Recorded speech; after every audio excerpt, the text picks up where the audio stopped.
Declassified notes belonging to former CIA Director John Brennan from July 2016 reveal that Brennan informed President Obama of a plan by Hillary Clinton to tie then-candidate Donald Trump to Russia as, quote, a means of distracting the public from her use of a private email server. CIA intelligence on the matter was sent to the FBI for investigation. Now, President Trump has ordered that all related documents be declassified to bring transparency to the FBI's Operation Crossfire Hurricane. Here to provide some insights is former Assistant U.S. Attorney in Northern California, John O'Connor. John, it's so good to have you with us again. So what more do you think will be revealed by these declassified documents? Well, I think that we will find that there were more of these shoes to drop. There are other facts which were not provided to the FISA court. I think Radcliffe declassified the big one with Brennan because it deserves its own storyline. But basically, it gives us the theme that the Obama administration knew very well that this was about Russian disinformation. And when I say disinformation, I'm talking about the sources that Christopher Steele used. The sources Christopher Steele used were all Russians. The primary subsource was suspected of being a Russian spy. So we have some spies or ex-spies of Russia combining with Hillary. Obama had to approve the expenditure of the funds because he controlled the DNC money. So what do we have here, Gary? We have a massive conspiracy to affect the election in 2016 and also pull a coup on Trump, but a massive conspiracy with Russia to do that and our own intelligence agencies.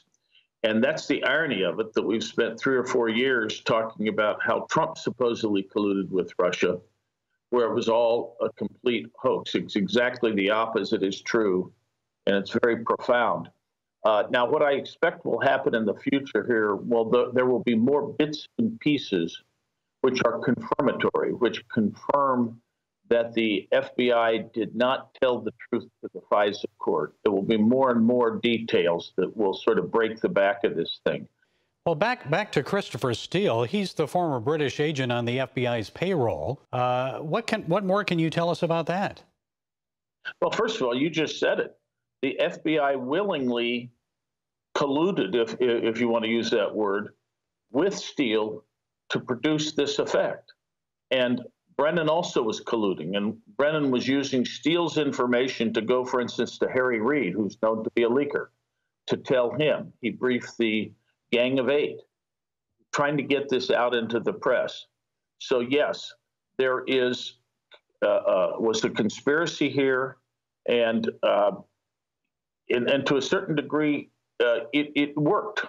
But I think it points to criminal liability. That's my thought, Gary. Well, let's go beyond the FBI. Let's look at the CIA. Of course, we mentioned Brennan. Well, how about Gina Haspel, the current CIA director?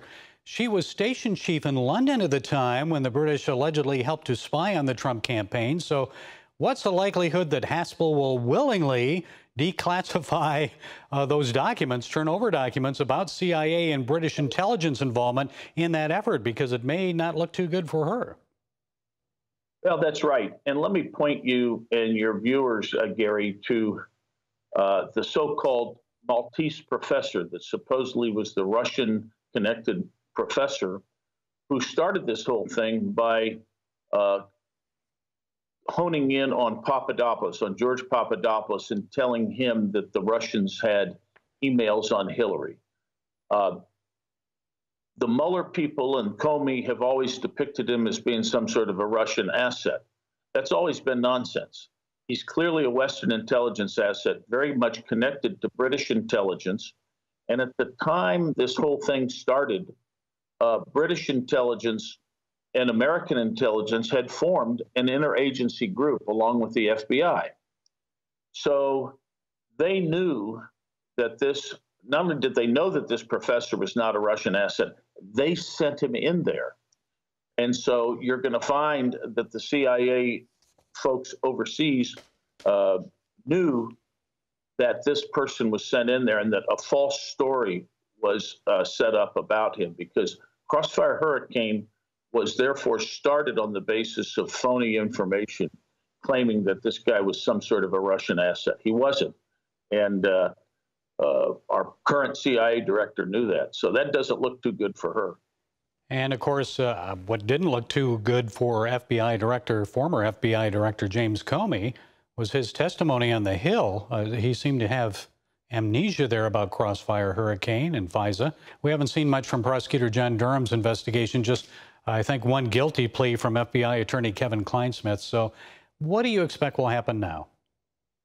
Well, I've never thought that Comey would get indicted because he's too far up the chain, and all he has to say is, I don't remember, I don't remember, I don't remember. Comey is going to claim, has always been able to claim that, gosh, he was too high up the line for this. Now, what is interesting about Brennan's notes is that's the first documentary evidence that we have that he was told about this. So his only defense is to say, I don't remember. It will probably work in terms of staving off an indictment. I hope it doesn't, but it probably will. He knew all about it. He was behind the whole thing. So he is being disingenuous. He claims Trump is just like a mafioso. The mafioso here is Comey. I think McCabe has more of the bullseye on his back. He had a sudden attack of COVID fear this last week and didn't want to testify for very good reasons, because he would either have to take the Fifth Amendment or perjure himself. So there is hope that there will be some indictments. I think they're getting close.